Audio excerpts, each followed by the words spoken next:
ಸ್ವಾಮಿ ನಮಸ್ತೆ. ನಮಸ್ತೆ. ಎಲ್ಲಿ ಇರೋದು ಸ್ವಾಮಿ ನಿಮ್ಮ ಮನೆ? ಅರವತ್ತಕ್ಲು. ಅರವತ್ತಕ್ಕಲು ಎಲ್ಲಿ ಬರ್ತದೆ? ಮಡಿಕೇರಿ ತಾಲೂಕು ಬೆಟ್ಟಗೆರೆ ಸಮೀಪ ಅರವತ್ತಕ್ಲು. ಹಾಂ ಹಾಂ ಹಾಂ. ಈಗ ನೀವು ಸರ್ಪ ಸುತ್ತಿಗೆಲ್ಲ ಮದ್ದು ಕೊಡ್ತೀರಲ್ವಾ? ಕೊಡ್ತೇನೆ. ಅದು ಹೇಗೆ ಸ್ವಾಮಿ ಇದೆಲ್ಲ ಯಾವ ಥರ? ಅದು ಕೊಡಬೇಕು ಅಂದರೆ ಮೊದಲು ಅವರು ಪೇಷಂಟ್ ಬರಬೇಕು. ಅವರಿಗೆ ಮತ್ತೆ ಹೊರಗೆ ಬಿಡಲಿಕ್ಕೆ ನಾವು ಔಷಧಿ ಕೊಡ್ತೇವೆ. ಕನಿಷ್ಠ 5ರಿಂದ 8 ದಿವಸ ಬೇಕು. ಅದಾದಮೇಲೆ ಮತ್ತೆ ವಾಸಿಯಾಗಲಿ ಔಷಧಿ ಕೊಡ್ತೇವೆ. ಇದು ಎಷ್ಟು ದಿವಸದಲ್ಲಿ ವಾಸಿ ಆಗ್ತದೆ? ಸರ್ಪ ಸುತ್ತಲ್ಲಿ ಎಷ್ಟು ವಿಧ ಉಂಟು ಹೇಳಿ? ಸರ್ಪ ಸುತ್ತಲ್ಲಿ ಪ್ರಾಮುಖ್ಯವಾಗಿ 2 ವಿಧ. 2 ವಿಧ. ಅದು ಯಾವುದೆಲ್ಲ ಹೇಳಿ? ಒಂದು ಸರ್ಪ ಸುತ್ತು, ಇನ್ನೊಂದು ವಿಸರ್ಪ ಅಂತ. ಹಾಂ ಹಾಂ ಹಾಂ.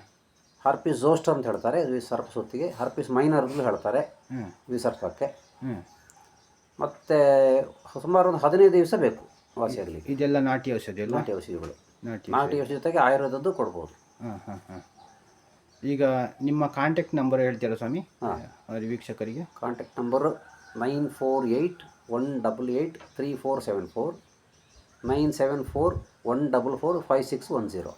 ಓಕೆ ಸ್ವಾಮಿ. ಇದು ವೀಕ್ಷಕರು ನಿಮ್ಮ ಫೋನ್ ಮಾಡಿದರೆ ನೀವು ಮಾಡಿ ಕರ್ಸ್ಕೊತೀರಲ್ವ? ಹೌದು, ಅವರೇ ಬರಬೇಕು. ಸರಿ ಸ್ವಾಮಿ.